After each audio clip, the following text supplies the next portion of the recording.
is so perfect, we almost forget the dancer. But there can be no dance without a dancer. We cannot see the dancer because our vision, our attention becomes so surface-oriented. To identify the dancer in the dance, either you must get immersed in the dance, that you also become the dance, that you are not a spectator, you are it. Then you know the dancer by experience, you're touched by it. But if you not want to know the dancer in its full depth, in his full depth and dimension, you want to know the source of dance, that which is the basis of the act, then you must be able to pay absolute attention. In a way, staying away from the dance. These things look contradictory. On one level I am saying you must plunge into the dance. Another level I am saying you must be able to watch the dance with utmost intensity.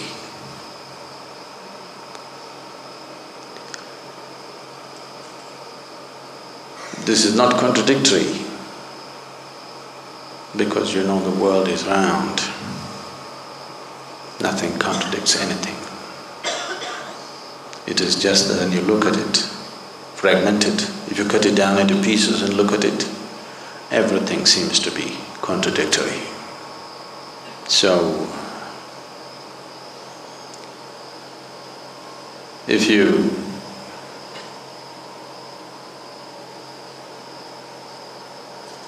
are here totally involved in the dance, totally involved in the act itself, that's one way of knowing. Or if you know how to keep away from the act, absolutely uninvolved in the act, but you're able to observe the act totally, you can decipher the difference between the act and the actor, the dance and the dancer. That is also a way of knowing it.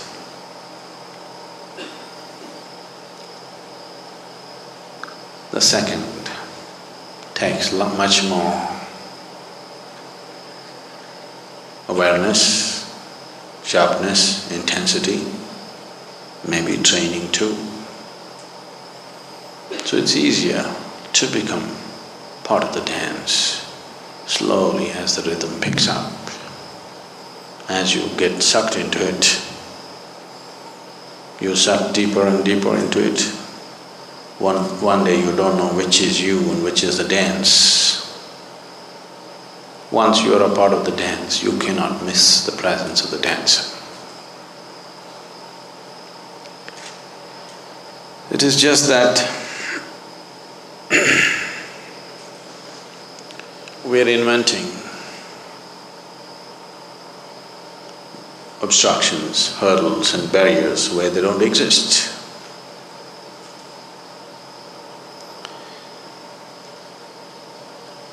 Recently, someone asked, I'm 54 years of age.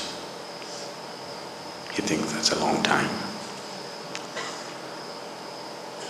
And I have seen so many spiritual teachers, but I have never been drawn to anybody like you. I'm helplessly being drawn towards you. What is it that you got? So I said, I don't have anything that you don't have. It is just that all of us were given a seed that had the possibility of boundlessness. You are a very careful man.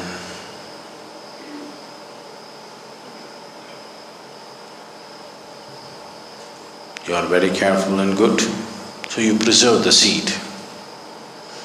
I destroyed the seed and made it into a tree.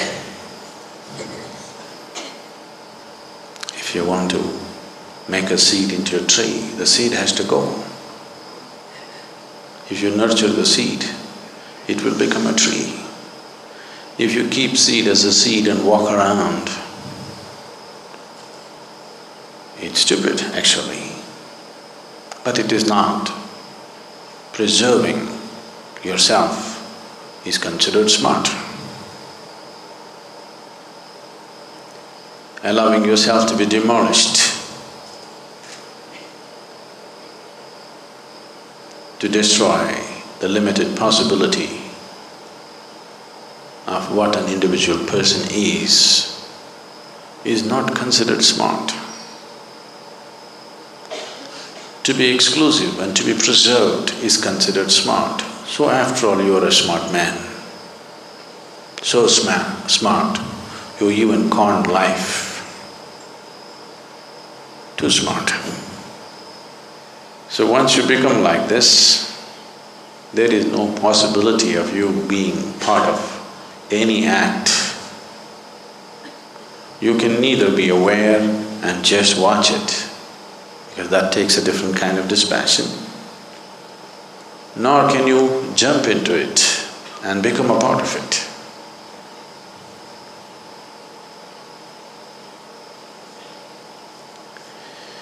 Once it happened,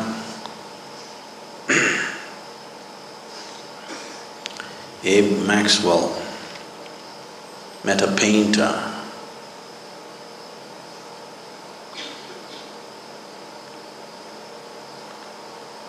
whose name was Wolkowitz,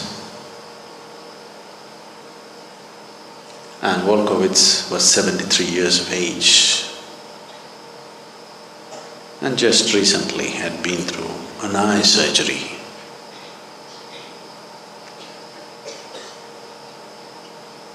So he said, "You've just been through an eye surgery. How's your vision? Is it good enough to paint? Can you continue to be a painter? Without sharp vision, this is difficult." So Wolkowitz said, "I think I can paint.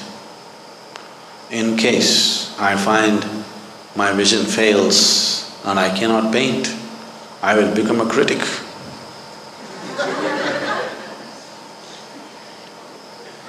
You can become an art critic if you can't see anything. So if you become a critic, you miss the whole act.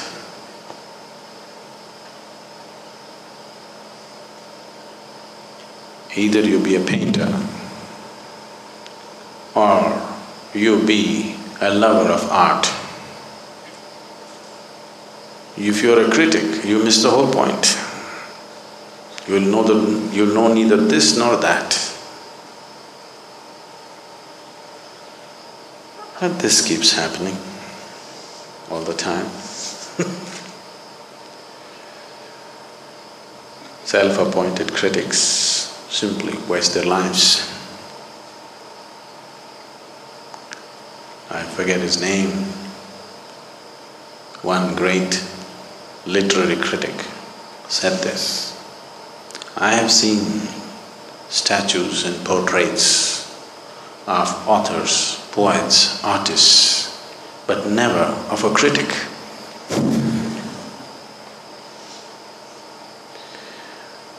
Because you're a parasite like life. You don't have a life of your own. You thrive constantly looking and feeding on somebody else's life. This will not get you anywhere. If you're seeking survival, you can be a parasite. If you're seeking liberation, you cannot be a parasite. A child sucks upon her mother's breast, but you don't call a babe a parasite. That is okay. because a child is only nourishing himself to become free of the mother. A parasite is never intending to become free.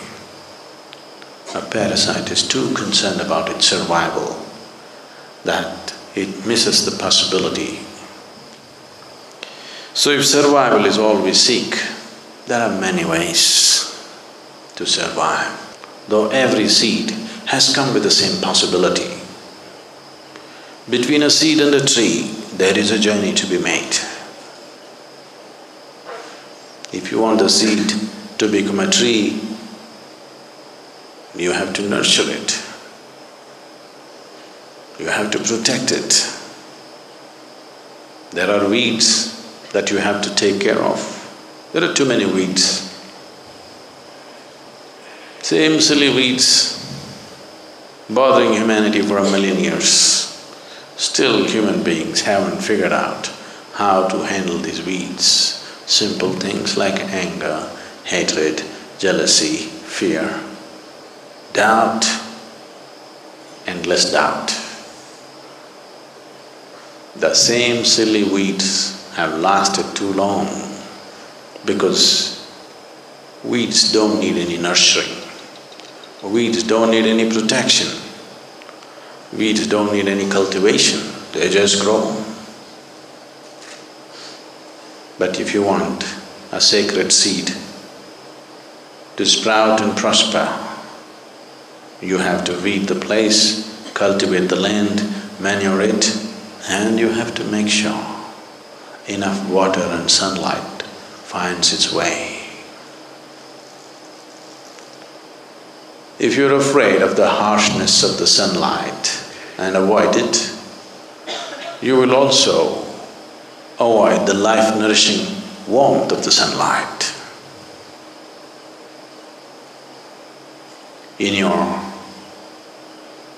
enslavement to the instinct of self-preservation, you would like to avoid the sunlight, go stand in a shade, but you will miss the warmth of the life-nourishing light too. That which is the basis of life is also that which ends life. That which burns also bakes. If you're a good cook, you bake. If you're a bad one, you burn.